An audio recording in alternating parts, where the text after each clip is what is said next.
조선시대에 한 기생이 있었습니다. 그녀는 왕실 기록에 무려 17차례나 이름을 남긴 인물이었죠. 대부분 성 스캔들로요. 세종대왕의 아들 셋과 관계를 맺었고 살인사건에 연루되기도 했습니다. 하지만 놀랍게도 그녀는 매번 위기에서 살아남았습니다. 그녀의 이름은 초요갱. 지금부터 그녀의 파란만장한 삶 속으로 들어가 보겠습니다. 왕실 연회장이 화려한 불빛으로 가득 찼습니다. 신하들과 왕자들이 모인 자리에서 한 기생이 춤을 추기 시작했어요. 색동 한복을 입은 그녀의 몸짓은 나비가 꽃 사이를 날아다니는 것처럼 우아했습니다. 춤추는 그녀를 바라보는 한 남성의 눈빛이 심상치 않았어요. 연회가 끝난 후 초요갱의 집 앞에 누군가 찾아왔습니다. 연회에서 그녀에게 완전히 반해버린 바로 그 남자였죠. 그런데 그 남자의 신분을 알게 된 순간 초요갱은 깜짝 놀랐습니다. 매우 높은 신분의 인물이었으니까요. 그는 풍채가 당당했고 품이 지혜로웠다고 기록되어 있습니다. 일찍부터 귀한 신분이었지만 교만하지 않아서 사람들이 모두 그를 존경했다고 하죠. 초요갱에게 접근한 이 남자는 인성도 좋고 능력도 뛰어났습니다. 더욱 놀라운 사실은 이 남자의 아버지가 누구였냐는 점이에요.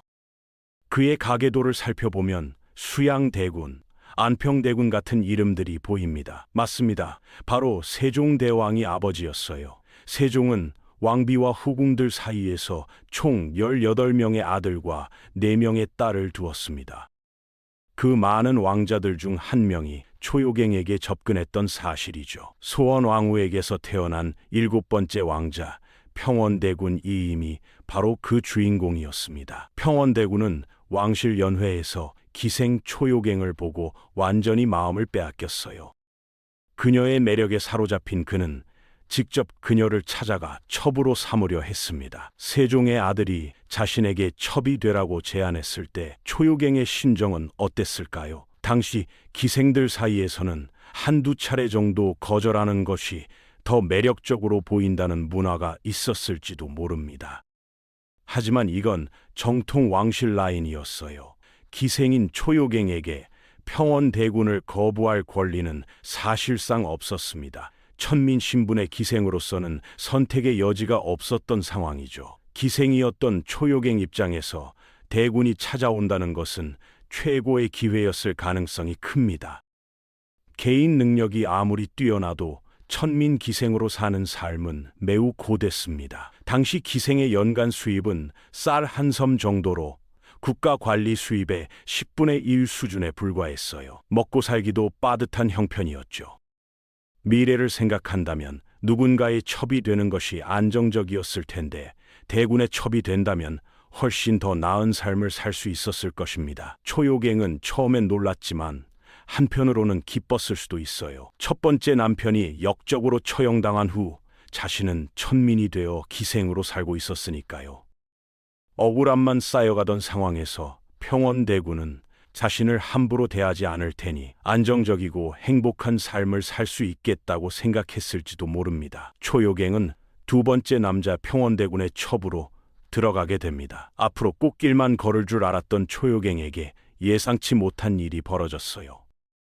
왕자의 첩으로 잘 살 수 있으리라 생각했던 그녀는 첩이 된 지 몇 년 되지 않은 1445년 1월 차가운 겨울바람이 불던 어느 날 충격적인 소식을 듣게 됩니다. 평원대군이 병을 앓다가 세상을 떠났다는 소식이었어요. 나이 겨우 19이었습니다.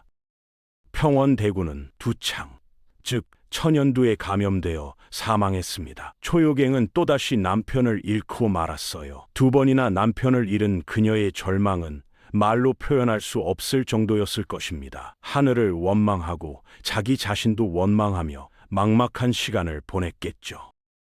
하지만 좌절 속에 머물 수만은 없었습니다. 초요갱은 살 길을 찾기 위해 다시 일어섰어요. 그녀가 살아갈 길은 다시 기생으로 돌아가는 것뿐이었습니다. 당시 관청 소속 기생은 누군가의 첩이 되어도 왕실 연회에 가서 춤을 춰야 했어요. 완전히 그만둔 것은 아니었던 상황이죠. 초요갱도 첩이된 후에도 중요한 왕실 연회가 열리면 춤을 추곤 했을 것입니다. 직책을 유지하고 있었으니 돌아갈 곳은 결국 관습도감이었어요. 대군의 첩이었다고 해도 그가 사망하면 집안에서 도와주지 않았나요? 조선시대 관비 기생은 공식적으로 첩으로 인정받지 못했습니다. 기생을 첩으로 삼는 것 자체가 불법이었기에 암암리에만 인정되는 정도였고 호적에 오를 수 없었어요. 남편이 살아있고 자식이 있었다면 어느 정도 보살핌을 받았겠지만 초요갱은 남편도 없고 자식도 없었습니다. 내쳐질 수밖에 없었고 다시 기생의 삶으로 돌아갈 수밖에 없었던 상황이죠. 첩이었지만 첩으로 인정받지 못하는 처지가 비참했을 초요갱이었어요. 다행히 그녀에게는 생계를 꾸려나갈 수 있는 재능이 있었습니다. 춤 실력이 뛰어났던 초요갱은 슬픔을 삼키고 더욱 열심히 재능을 갈고 닦았어요. 바람을 타고 가볍게 나는 듯하고 구름 위에서 움직이는 듯한 그녀의 춤 사위는 우아하고 아름다웠습니다. 이때 초요갱의 나이는 20살 초반으로 성숙함까지 더해졌죠. 연회에서 모든 이들의 시선을 사로잡았을 것입니다. 그 무렵 궁에서 재능이 뛰어난 초요갱을 주목하는 사람이 나타났어요. 바로 박연이라는 인물입니다. 박연은 3대 악성 중 한 명으로 교과서에도 자주 등장하는 인물이에요. 3대 악성은 고구려의 왕산악, 신라의 우륵, 그리고 조선의 박연을 말합니다. 박연은 뛰어난 능력으로 세종의 총애를 받은 문신이자 음악가였어요. 세종이 박연을 특히 아낀 이유가 있었습니다. 조선 초기에는 왕실과 사회 여러 부분에서 중국에서 들여온 제도를 많이 사용했는데 음악도 마찬가지였어요. 세종은 우리만의 것을 강조한 왕이었잖아요. 조선의 백성을 다스리려면 중국 음악을 조선의 선율로 바꿔야 한다고 생각했고 그 중책을 맡은 신하가 바로 박연이었습니다. 박연은 왜 관습도감의 기생 초요갱을 눈여겨보고 있었을까요? 박연이 활동한 세종시대에는 음악과 춤이 대규모로 창작되었습니다. 새로 만들어진 작품이 어떻게 표현되는지 시연해봐야 했고 그것을 빠르게 습득해서 완벽하게 구현할 사람이 필요했어요. 관습도감 내에서 누구를 찾겠습니까? 바로 초요갱이었습니다. 평소에도 천부적인 재능으로 궁중 악무를 척척 흡수하고 연회에서 완벽하게 선보였던 그녀였으니까요. 실력 면에서는 정말 나무랄 데 없는 기생이었던 것이죠. 유명 작곡가가 가수를 발탁하는 것처럼 박연도 초요갱을 제자로 삼은 것으로 알려져 있습니다. 초요갱이 박연의 제자였다는 확실한 기록은 전해지지 않지만 그녀가 세종 때 궁중 음악을 전수받았다는 기록은 남아 있어요. 세종시대 박연이 궁중음악의 총책임자였다는 점을 고려하면 충분히 추측 가능한 일이죠. 초요갱은 이제 한양에서 손꼽히는 기생이자 독보적인 궁중악무 전수자가 되어 있었습니다. 안 좋은 일들이 모두 한이 되어 춤으로 승화된 것일 수도 있었어요. 기생 초요갱의 명성은 날로 높아지고 있었습니다. 그런데 어느 날 갑자기 초요갱의 집 앞이 시끌벅적해졌어요. 한 사내가 참새처럼 폴짝폴짝 뛰며 춤을 추면서 초요갱 집 앞에서 어허랑 소리를 지르고 있었습니다. 어허랑은 과거에 급제한 인물이 행진할 때 그 행렬을 따르던 소리꾼이 외치는 소리를 말해요. 소리꾼 뒤로 의기양양하게 말을 타고 오는 사내가 있었는데 바로 소과에 합격한 최세원이라는 인물이었습니다. 초요갱에게 할 말이 있다며 그녀의 집 앞으로 온 것이죠. 집 앞이 시끄러워지자 궁금해진 초요갱이 대문 밖으로 나왔어요. 검고 긴 머리를 틀어 올리고 붉은 옷소매를 걷어 올린 그녀는 급하게 나왔지만 화려하고 고운 자태를 뽐내고 있었습니다. 초요갱을 마주한 최세원은 대체 무슨 말을 하려고 했을까요? 최세원은 의기양양하게 이렇게 소리쳤습니다. 네가 항상 교만해서 내 말을 듣지 않더니 오늘은 어찌 나왔느냐? 내가 예조좌랑이 되면 너를 관리하게 될 텐데 감당할 수 있겠느냐? 합격 전 최세원이 초요갱에게 구애했을 때 그녀는 계속 거절했던 모양이에요. 그걸 마음에 담아두었다가 교만하고 도도한 초요갱의 버릇을 잡겠다고 지금 엄포를 놓은 상황이죠. 예조 좌랑은 조선의 6조 중 하나인 예조의 관직입니다. 예조는 문화를 담당한 부서로 지금의 문화육관광부 같은 역할을 했어요. 예조에 들어가면 예조 산하에 있는 관습도감도 관리하게 됩니다. 최세원은 초요갱의 직장 상사가 될 수도 있는 상황이었던 것이죠. 이때 초요갱은 더 볼 것도 없다는 듯 종종 걸음으로 집 안으로 들어갔습니다. 그리고 이렇게 말했죠. 이제야 엉덩이에 먼지를 털게 되었구나. 엎드려 공부하느라 엉덩이에 먼지가 쌓였다는 뜻으로 겨우 급제한 새내기를 비꼬는 말이었어요. 기생이 천민인데 이렇게 급제자를 무시할 수 있었을까요? 이 내용은 야사집인 용제총화에 수록된 이야기로 조금 과장된 부분이 있을 수 있습니다. 하지만 일반 기생이 아닌 초요갱이었기에 가능했던 일로 보입니다. 초요갱은 왕실 연회 외에도 잔치집을 다니며 사적으로 일했는데 주로 고위 양반들 집에만 갔어요.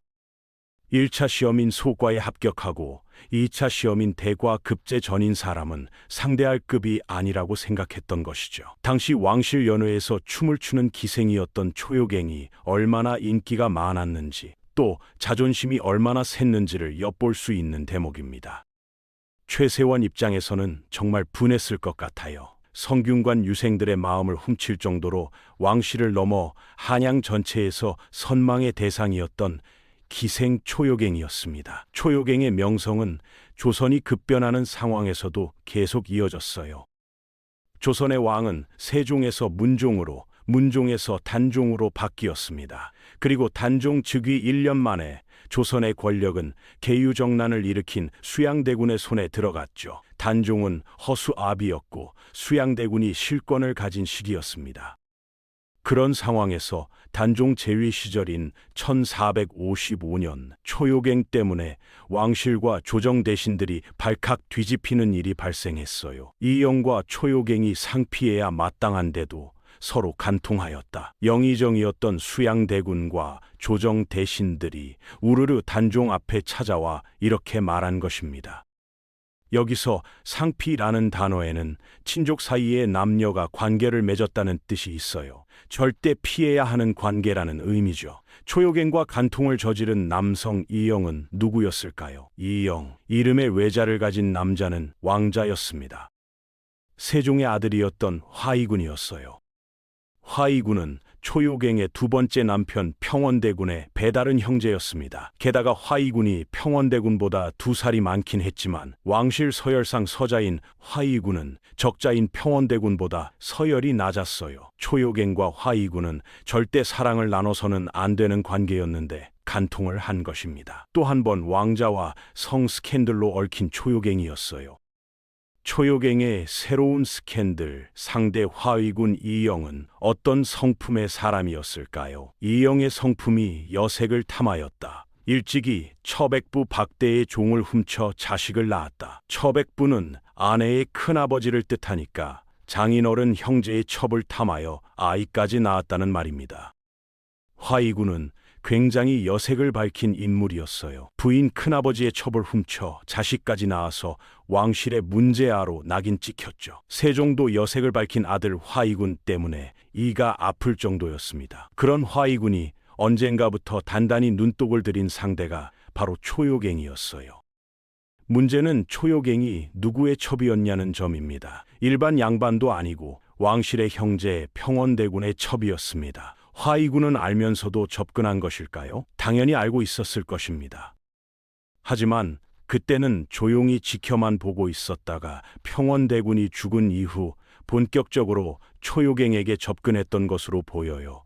처음 들었을 때는 말도 안 되는 일이라고 생각했지만 화이군에 대한 설명을 들으니 정말 난잡한 사람이었기에 간통을 할 수 있었던 것 같습니다. 초요갱과 화이군의 간통 사건이 왜 하필 이 시점에 조정에 큰 이슈가 되었을까요? 여기에는 이유가 있었습니다. 당시 금성대군의 집에서 화이군과 몇몇 신하가 모여 활쏘기 대회를 했어요. 조정에서는 이걸 가지고 들고 일어났습니다. 활쏘기 대회가 왜 문제였을까요? 지금 단종이 물러나려는 상황이었고 금성대군이 다른 대군들을 모아서 단종을 도와주려고 준비하고 있다는 의심을 받은 것이죠. 수양대군은 이것을 빌미로 정적을 제거하려 했습니다. 화의군은 수양대군의 반대편에 서 있었어요. 수양대군이 화의군을 내치려고 기회를 엿보던 중 활쏘기 대회가 있었고 그것을 군사를 양성하려는 역모로 몰았습니다. 그것만으로는 명분이 부족했는지 이미 알고 있었던 초요갱과의 간통 사건을 들고 나와서 화의군을 유배 보낸 것이죠. 화의군은 유배를 갔는데 초요갱은 무사했을까요? 대신들의 끈질긴 요청에 간통의 죄를 지은 초요갱에게도 엄청난 벌이 내려졌습니다. 초요갱에게 장 80대를 때리도록 하라. 이번 판결로 초요갱은 꼼짝없이 장 80대를 맞게 될 상황이었어요. 처벌이 이루어지면 몸이 망가질 것이고 기생생활도 끝난다고 봐야 했습니다. 최악의 경우 초요갱이 목숨을 잃을 수도 있었죠. 그런데 초요갱은 이후에도 몸에 상처 하나 없이 멀쩡하게 연회에 나타났습니다. 대체 어떻게 된 일이었을까요?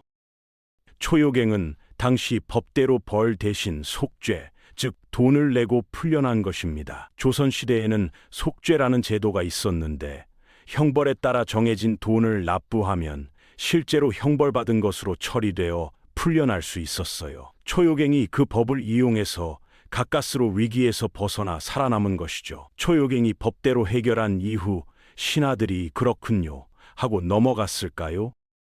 초요갱을 향한 비난에 불이 붙으면서 이런 말까지 나왔습니다. 요사스러운 요물로 하여금 경성에 머물게 하여 풍속을 더럽히고 무너뜨리게 할 수 없습니다. 사실 곤장을 안 맞았어도 돈을 냈으니 이미 벌은받은 상황이었어요. 그럼에도 불구하고 신하들의 눈밖에서 벗어날 수가 없었던 것이죠. 절체절명의 위기 순간이었습니다. 그때 한 신하의 글을 본 단종이 초요갱을 벌하지 않겠다고 결론을 내렸어요. 정확하게는 초요갱이 궁중 앙무 전수자로서 내칠 수 없다고 한 것입니다. 의정부 신하가 단종에게 이렇게 말했어요. 세종 때 새로 제정한 악을 홀로 능히 전수받고 연습하였고 다른 사람은 이 일을 아는 자가 드물어 내칠 수 없습니다. 초요갱이 세종 때 새롭게 만든 음악과 춤을 익히고 터득했는데 그 중에 초요갱 혼자 전수받고 익힌 궁중 악무가 있었던 것입니다. 그 악을 연회에서 해낼 수 있는 사람은 초요갱이 유일했던 상황이죠. 세종 때부터 활동한 초요갱이 궁중악을 익혔고 그 궁중악을 구현할 기생이 거의 없었던 것 같아요. 무엇보다 그것을 전수해야 한다는 점을 생각하면 함부로 내치기 어려웠던 것이죠. 스캔들 사건이 마무리되고 석 달이 흘렀습니다. 1455년 윤유월 계유정난 이후 실질적 권력자였던 수양대군이 왕위에 올랐어요. 조선 7대 왕 세조시대의 막이 열린 것입니다. 세종, 문종, 단종을 거쳐 세조시대를 살게 된 기생 초요갱의 나이는 어느덧 30살 초반에 접어들었습니다. 조선의 기생이 20살 후반에서 30대로 접어들면 노기, 즉 늙은 기생으로 취급받고 은퇴 수순을 밟게 되는 시기였어요. 하지만 초요갱은 명성을 계속 유지할 수 있었습니다. 이유가 뭘까요? 능력 때문이었죠. 1463년 기생 초요갱의 위상을 알아볼 수 있는 일이 있었습니다. 세조의 명으로 경복궁 경회루에서 큰 잔치가 열렸어요. 세조가 이때 국가 통치를 위한 법전을 만드는 작업을 했는데 그 법전을 만드는 신하들을 격려하는 잔치였습니다. 먹음직스러운 술상이 하나둘씩 들어오고 풍악이 울려 퍼졌어요. 분위기가 무르익자 세조와 대신들의 시선이 한 곳으로 모였습니다. 세조가 특별히 부른 음악과 춤의 일가견이 있는 4명의 기생들이었죠. 그들은 사기녀, 즉 4명의 뛰어난 기생이라고 불렸습니다. 먼저 옥부향, 피부에서 향기가 난다는 나주 출신 기생으로 뛰어난 재능 덕분에 왕실 연회에 서게 된 인물이었어요. 두 번째는 자동선, 개성 송도 출신으로 선녀 같은 외모를 가졌다고 합니다. 세 번째 기생 양대는 떠다니는 구름도 멈추게 하는 음악 재능을 가졌다고 해요. 그리고 그 중에서 유독 눈에 띄는 한 사람이 있었으니 잘록한 허리로 뛰어난 춤사위를 펼치는 여인이었습니다. 바로 초요갱이었어요. 네 기생은 세조와 신하들 앞에서 갈고 닦은 춤을 펼쳐 보였습니다. 그 중에서도 초요갱의 춤은 한 폭의 그림 같았어요. 쌓인 우아함과 기교가 어우러진 환상적인 모습이었죠. 세조가 유배를 보내놓고도 못 잊을 정도였으니 그 춤이 얼마나 대단했는지 알 수 있습니다. 세조는 초요갱과 기생들을 흐뭇하게 바라보면서 연회를 즐겼어요. 세조의 총애 아래 명성을 유지하며 능력을 펼치던 초요갱이었습니다. 그런데 본분에 충실하며 조용히 살 줄 알았던 초요갱이 또 한 번 왕실을 뒤집는 성 스캔들의 중심에 서게 됩니다. 계양군 이증과 또 통하였다. 이번 스캔들의 상대는 계양군 이증이었습니다. 세종과 신빈 김씨 사이에서 태어난 아들 계양군이었죠. 계양군은 어떤 성품의 인물이었을까요? 총명하고 학문을 좋아했다. 공부하기에 게을리하지 않았다. 계양군은 원래 천성이 학문을 좋아하고 책 보는 것을 좋아했다고 합니다. 그래서 세종이 끔찍이 사랑했던 아들 중 한 명이었어요. 게다가 계속 남들에게 칭송받고 호감을 샀던 왕자였습니다. 그런데 이 시기 계양군은 조금 달라져 있었어요. 30살 후반으로 접어든 계양군은 이때 되니까 술과 여자에 빠지기 시작했습니다. 계양군은 초요갱이 연회에 설 때마다 지켜봤을 것입니다. 형제들과 초요갱이 깊은 관계였다는 것도 당연히 알고 있었을 것이고요. 하지만 초요갱을 만나고 싶은 마음이 더 컸나 봅니다. 언젠가부터 계양군은 초요갱의 집을 드나들기 시작했어요. 평원대군, 화의군에 이어서 이번엔 계양군까지 세종의 왕자들과 얽힌 초요갱의 스캔들은 금방 퍼져나갔습니다. 세조가 이 일을 그냥 넘길 수 있었을까요? 세조는 당장 계양군을 불러서 호통쳤습니다. 바깥 소문에 네가 초요갱과 통한다고 하는데 정말이냐? 어찌 다른 기생이 없어서 감히 서로 가까이 하느냐? 세조는 형제들이 초요갱과 시끌벅적하게 스캔들이 났는데 왜 자꾸 초요갱을 찾느냐며 한숨이 푹푹 나왔을 것입니다. 머리가 아주 지끈지끈 거렸겠죠. 그런 세조의 호통에 계양군은 울부짖으면서 말했습니다. 하늘의 맹세컨대 그건 사실이 아닙니다. 아니라고. 그건 없는 말을 지어낸 것이라고 한 상황이죠. 갑자기 끔찍이 아끼는 동생이 그렇게까지 말하니까 세조는 일단 믿었습니다. 세조에게 혼난 이후 계양군은 과연 어떤 행동을 했을까요? 정말 계양군 말대로 초요갱과의 스캔들은 없던 일이었을까요? 기록을 보면 충격적인 내용이 나옵니다. 계양군 이증이 세조에게 혼난 그날, 이증은 이날도 초요갱의 집에서 묵었다. 세조에게 아니라고 울면서 변명한 그날, 궁 밖을 나온 계양군이 잠을 잔 곳은 바로 초요갱의 집이었던 것입니다. 더 놀라운 건 이날도, 그 전날도, 그 다음 날도 거의 매일 초요갱의 집에 갔다는 사실이에요. 세조를 감쪽같이 속이면서 초요갱을 계속 만난 계양군이었습니다. 그런데 얼마 후 계양군이 세조에게 한 거짓말이 딱 들통나는 순간이 찾아왔어요. 초요갱의 집에서 사람이 죽는 일이 벌어진 것입니다. 살인 사건에 연루된 상황이 된 것이죠. 이 사건으로 한양 도성은 발칵 뒤집어졌습니다. 살인 사건의 범인이 너무나 충격적이었기 때문이에요. 범인은 바로 계양군이었습니다. 대체 무슨 일이 일어난 건지 그날의 진실을 살펴보겠습니다. 선공판사 변대가 몰래 초요갱의 집에 들어갔다가 이증의 종에게 매를 맞아서 이 때문에 죽었다. 초요갱이 계양군 이증을 놔두고 선공판사 변대를 몰래 만났던 것입니다. 그걸 발각되어 계양군이 하인에게 시켜서 때려 죽인 상황이었어요. 선공판사는 거리나 관청의 건축을 담당하는 관리로 높은 직책이었습니다.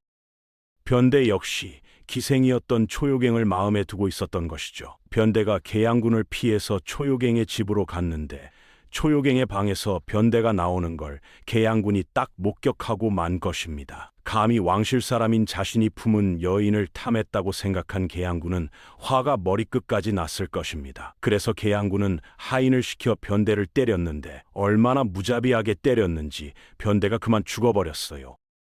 이 소식을 들은 세조는 어떻게 했을까요? 이번에는 초요갱도 살아남지 못할 것 같은 상황이었습니다. 그런데 놀랍게도 세조는 계양군과 초요갱에게 어떤 벌도 내리지 않았어요. 세조는 문제 삼지 않고 묵묵부답으로 그냥 사건을 묻어버렸습니다. 세조가 화의군은 벌을 줬는데 계양군은 왜 벌을 주지 않았을까요? 계양군은 세조 시기에 공을 세운 좌익공신이었습니다. 말하자면 계양군은 철저하게 세조 편이었던 사람이었던 것이죠. 그러니까 세조는 자기 편인 계양군을 벌하지 않았던 것입니다. 그리고 세조가 이 정도 스캔들이면 초요갱에게 벌을 내려야 하는데 그러지 않은 걸 보면 세조도 내칠 수 없을 만큼의 뛰어난 재능을 지니고 있었던 것으로 보입니다. 세조의 배려와 총애 아래 기생의 삶을 유지한 초요갱은 어느덧 40살을 넘어섰어요. 또 새로운 왕의 즉위를 보게 됩니다. 1468년 9월 세조의 뒤를 이어 조선 8대 왕 예종이 즉위한 것입니다. 예종이 즉위하고 10달이 흐른 1469년 10월 또다시 초요갱이 얽힌 성 스캔들이 터졌습니다. 이번엔 무슨 일이었을까요? 도사 임명진이 초요갱과 간통하였다. 임명진은 평안도 도사였다. 도사는 관찰사를 보조하는 종호품 관직자입니다. 대체 어떻게 평안도 도사와 초요갱의 스캔들이 났을까요? 초요갱의 남자였던 계양군이 세상을 떠났습니다. 그리고 4해 뒤에는 세조도 사망했어요. 초요갱을 알고 총애했던 왕실 남자들이 떠나자 예종은 왕실 스캔들의 중심에 있었던 초요갱을 더 이상 한양에 두고 보기가 부담스러웠던 것 같습니다. 그래서 큰 도시인 평양의 관청으로 보낸 것으로 보여요. 그렇게 간 평양에서 또다시 간통 혐의로 고발당한 상황이었습니다. 조사 내용을 전해 들은 예종은 이걸 어떻게 처벌해야 하나 고심했죠. 그러다 옆에 있던 예조판서 신숙주에게 물었습니다. 그때 신숙주가 이렇게 말했어요. 초요갱이 아무 뜻 없이 관리를 본 거라면 다릅니다. 신숙주는 간통 현장이 발각된 게 아닌데 간통죄로 처벌하면 되겠냐고 말한 것입니다. 신숙주의 말대로 심증만 있고 물증은 없는 상황이었어요. 무게감 있는 대신의 말에 예종도 처벌하지 않기로 결정했습니다. 초요갱은 또 극적으로 살아날 수 있었습니다. 거의 아슬아슬한 위기에서 불사조처럼 살아났던 초요갱이었어요. 깊은 수렁에 빠져도 매번 살아남았던 그녀였습니다. 이후 초요갱은 어떻게 지냈을까요? 초요갱은 이 기록을 끝으로 더 이상 실록에 등장하지 않습니다. 초요갱은 실록에 17번이나 이름을 올린 조선시대 가장 화제가 된 기생이었습니다. 대부분 성 스캔들과 악평뿐이었죠. 숱한 스캔들 속에서 초요갱의 입장에서 기록될 수 있었다면 어떤 이야기들이 쓰여졌을까요? 오늘 이야기를 들으면서 기록 사이에 빈 공간을 채워보는 시간이 되셨길 바랍니다. 오늘은 조선 3대 기생 중 한 명인 초요갱의 이야기를 풀어보았습니다. 다음에는 조선 3대 기생 중에 또 다른 한 명인 장록수의 이야기로 찾아오겠습니다. 오늘도 들어주셔서 감사합니다.